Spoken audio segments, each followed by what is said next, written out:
10, 9, 8, 7, 6, 5, 4, 3, 2, 1, 0.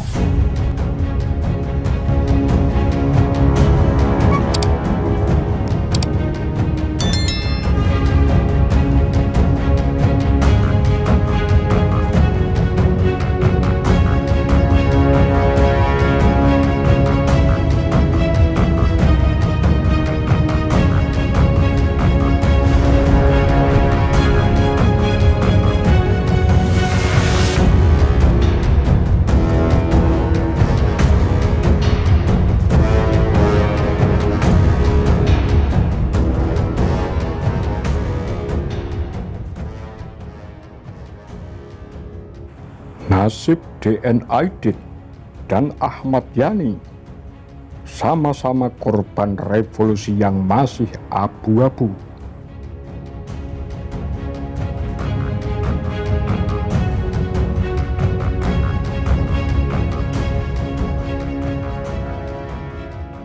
Dalam dunia politik periode 1965, Ketua Sentral Komite Partai Komunis Indonesia Dipa Nusantara Aidit punya musuh abadi.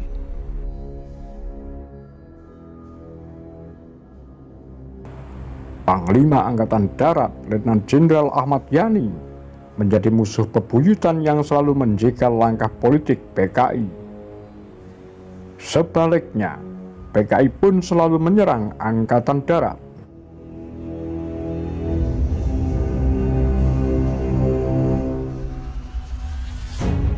Kedua orang itu memang tak pernah cocok.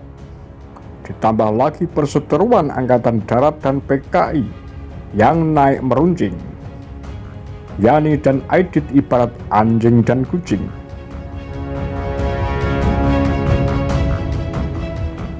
Ketika Yani dilantik menjadi Kepala Staf Angkatan Darat 22 Juni 1962, Aidit khusus menulis puisi yang menyindir Yani. Puisi itu diberi judul Raja Naik Mahkota.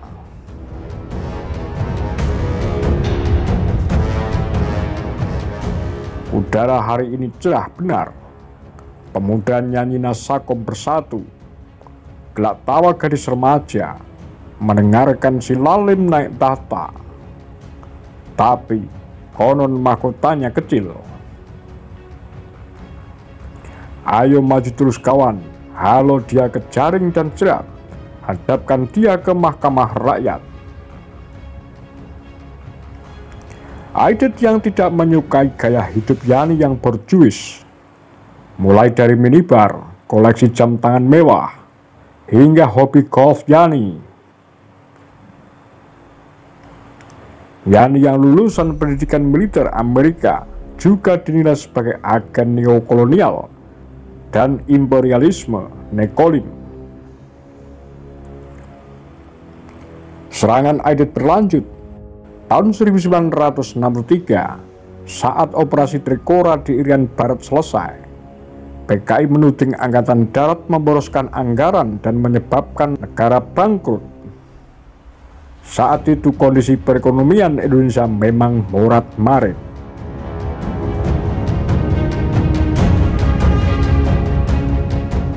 Yani pun marah, dia membalas serangan Aidit. Biar ada 10 Aidit pun tak akan bisa memperbaiki ekonomi kita. Kata Yani seperti ditulis dalam buku sejarah TNI jilid 3 terbitan Pusjarah.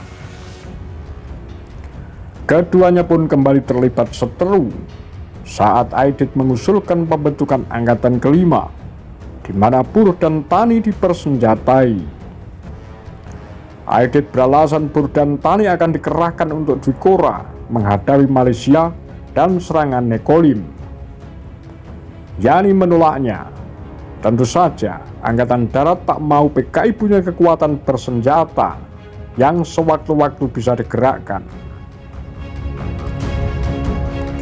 Kalau nekolim menyerang, semua rakyat Indonesia akan dipersenjatai, bukan hanya buruh dan tani, balas Yani. Saat itulah beredar dokumen Gilchrist Duta Besar Inggris untuk Indonesia.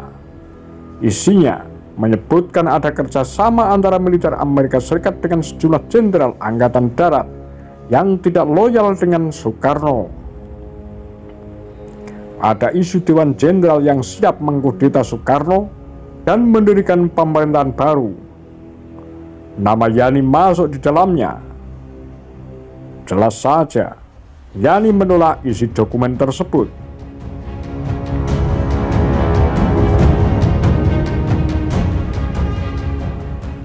Yani tahu PKI akan segera menyerang, tapi dia meremehkan informasi yang beredar. Intelijen Angkatan Darat ternyata gagal mendeteksi gerakan 30 September. Ketidakwaspadaan yang harus dibayar dengan harga sangat mahal. Yani tewas diberondong pasukan penculik 1 Oktober 1965 dini hari di rumahnya. Sejumlah jenderal pimpinan Angkatan Darat juga dihabisi. Mayat mereka dimasukkan ke dalam sumur tua di lubang buaya.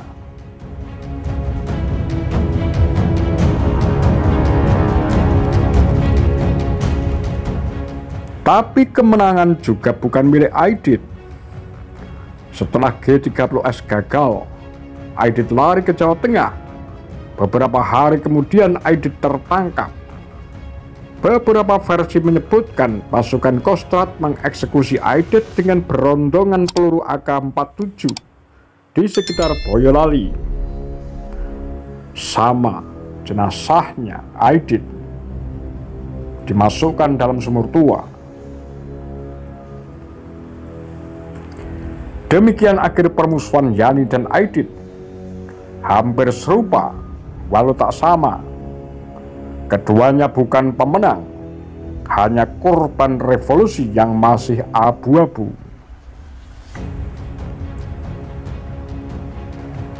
Apa pendapat Anda?